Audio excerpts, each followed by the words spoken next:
What is going on, guys? Michael55 here to review the Dodo Seaplane within Grand Theft Auto 5. Now, this plane is an exclusive for current gen, but only if you are a returning player will you be able to get this. And by returning player, I mean if you played on either PS3 or Xbox 360 in the past. Now, anyways, the Dodo Seaplane is back in GTA 5 Next Gen, as I said. It was in GTA 3 and GTA San Andreas. This version of it is based off of the Canada Cavaland Beaver, I think was the name of the plane. Don't quote me on that, because I'm not 100% sure. I don't have the wiki page pulled up in front of me or anything. But you can see the design there. It's pretty nice. It's actually a very, very good looking plane in my opinion. It spawns with a variety of different color schemes. Interior's nothing special. It's a lot of leather and a lot of, well, I wouldn't exactly call that leather. I really don't know what that is, but not too many gauges or anything like that. It's just very simple interior, small interior. Next off is takeoff time. Takeoff time for this plane is very short. You never need more than a quarter of a runway, which is a good thing. You don't need a very big distance to take off. I should note that for the first minute or two of flying this thing, it will want to nosedive by itself. Like, until you get up to speed, it's gonna have that automatic nosedive, and that can be a bit annoying. Next up is performance. Now, in this clip here, I'm just taking it for a stroll around the city, doing some, not necessarily stunt flying, but just some maneuvers to show off what this plane can do. It can indeed fly sideways, as I just showed you, without descending or anything. It stays the exact same height. So in that sense, I mean, how quick it can roll and turn and all that, it is comparable to the Mallard. The speed, however, is not. That is the one place where this plane is lacking, is speed.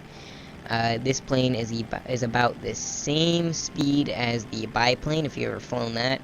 Not many people have bought that, so I can't imagine too many of you have ever flown that, or, well, unless you played the campaign, because in the campaign it's required for a mission, I believe, that you fly the biplane. But that is about how fast it is. It's fairly slow. It's not the quickest plane, but that does mean it's easier to fly, and not as, it's easier to not hit things, and it's not as difficult to get around obstacles because you're not going super fast.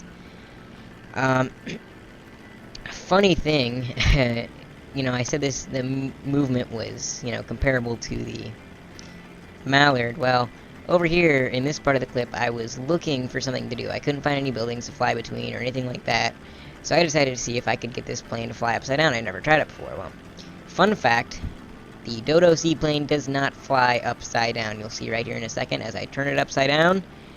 Nope, drops like a rock. Just absolutely dropped. It does not fly upside down, so that is one thing that the Mallard does have over it. Now, obviously the plane's main selling point being the fact that it can land on water. I'll be displaying right here in this clip. This is another one of the paint schemes I was talking about with the color schemes. This one happens to be blue and yellow, my colors. But this plane is very easy to land in the water. Very simple. A person who's never played a Grand Theft Auto game in their life could land this thing in the water. And, I know that looks like a regular landing, and, it does require a certain amount of skill, so you're thinking I'm full of crap. Well, the thing is it doesn't matter how you land in the water. Anybody could land this thing in the water. Look, in this clip, I'm slamming it at almost 90-degree angles into the water from, pretty good heights, and this thing is not, you can't wreck it. It's not wrecking. Look at that, almost completely submerged, bobs back up, good to go. So in that sense, if you ever need to pull an emergency landing, you don't want to jump out so you don't get the cops when the plane hits the ground and blows up, just dive it into the water, dude. It ain't gonna blow up. I mean, it's an awesome thing that you can do that. Now, I should say that it is damaged a little bit from those impacts. As you can see, the plane is kind of nosediving here, and initially I thought that was just because, I had just taken off and it wasn't up to speed. But the more I flew it around after this clip, I couldn't really keep it in the air that much. Here was me landing intentionally to display the plane landing on the ground. But you'll see in this next clip, after I had taken off, I'd been flying for a good time and it was still wanting to nosedive. So it does damage if you land in the water too hard. It does get damaged, but it never blows up. And that clip was just a display that it is fairly fragile when landing on land. You gotta be very careful. It is not, it's not super sturdy when it comes to landing on land. I'm gonna be fully honest. If you clip things, your wing is gonna come off. It's a fragile plane when you're not landing in the water. Anyways, this part of the video is just me flying around town and making a miserable attempt at trying to land on the maze bank building. So I figured I would take this time to, first of all, give my overall opinion on this plane, and then talk about future videos I'm going to have on my channel. First things first, there's my overall opinion of this plane.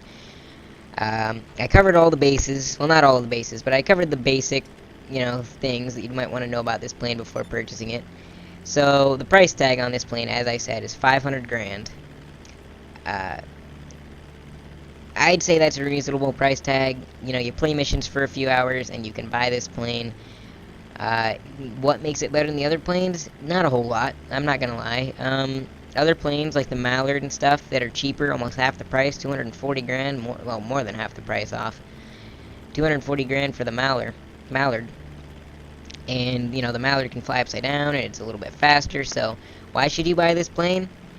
Really, I can only think of a few reasons. I mean, for one, its looks. For two, the fact that the landing gear obviously allows you to land in water. And another cool thing about the landing gear is you can have passengers stand on the side of the landing gear while you're flying.